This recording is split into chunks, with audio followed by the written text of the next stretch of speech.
नमस्कार आमर एक न्यू ब्लॉग को आपण मानक स्वागत।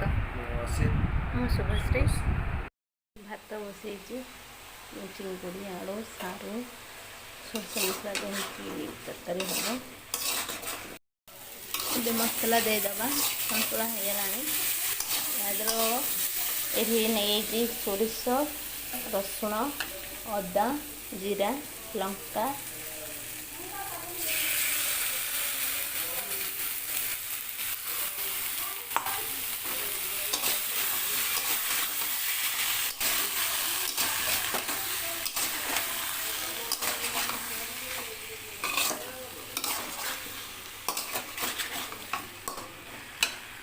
पानी देदब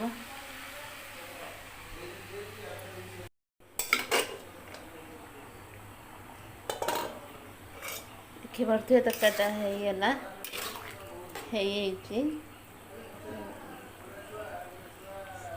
देखीदे सीझीगला चिंगुड़ी गुड़ाक भजा है कि रखी से गुड़ाक ये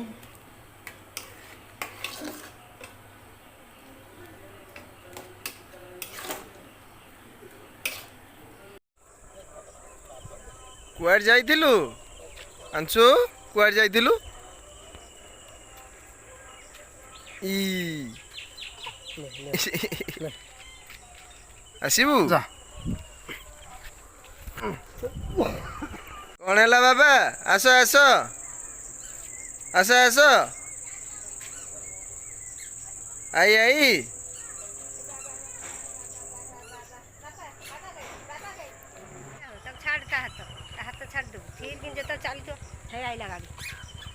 आगू को नहीं चल बाबा भाई छाड़ दियन तो छाड़ दियन आस्ते आस्ते आस्ते पड़बू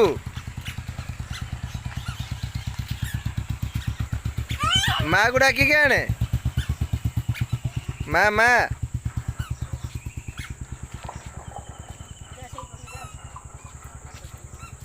आस पड़ी आसो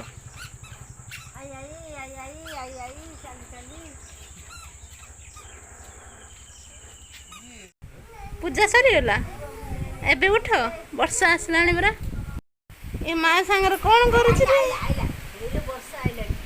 बो वर्षा आसला तुम केमी लगुच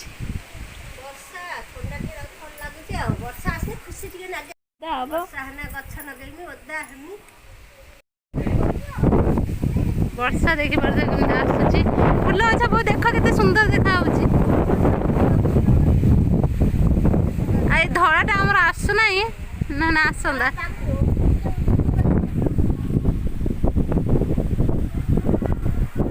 वर्षा कूड़े आसुची पूरा रोड देख के सुंदर देखा देख चिकन करबा चिकन बापा खाए स्पेशल बापा खाए मत मना कले कहले से बस चिकन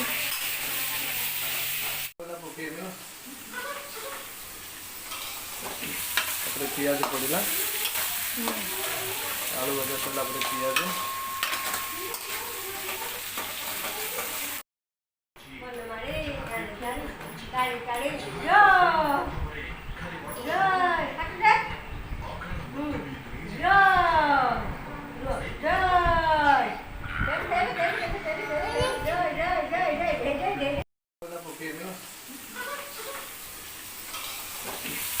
पियाज पड़ा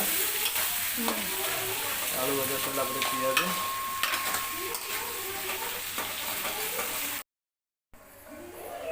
हेगला पियाज मसलाटा पड़ा मसला पका देखो तुम कौन कंचा लंका मैं टोटाल सुखिला लंका देना है कंचा लंकाटा ठीक गोटा रसुण गोटा रसुण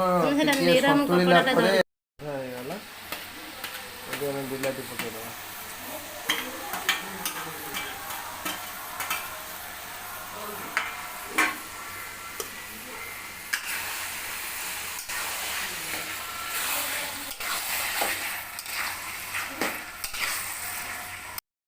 ପାଗଟା ବି ଭଲ ଦେଇଛି ଚିକେନ କଷା ପାଇଁ।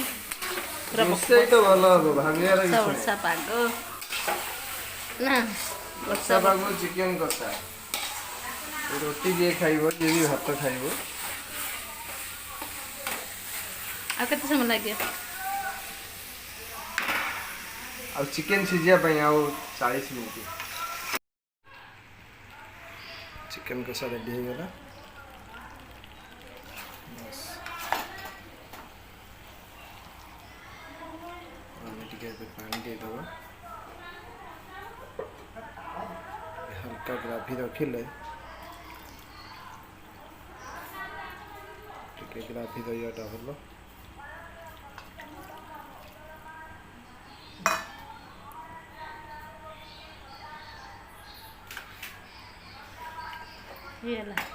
ହେଇଗଲା ଚିକେନ କଷା। ଟିକେ ଗ୍ରାଭି ପାଇଁ ଟିକେ ପାଣି ରୁଟି ଦେଇଦେଇଛି। ବେଲି ରୁଟି ରାତିର ଭାତ ଖାଇବ ସମସ୍ତେ ରୁଟି ଖାଇବ ମୋର ଭାତ ଭାତ ଖାଇବ। ଭାତ କଣ ହେଲା ମାର କଣ ହେଲା?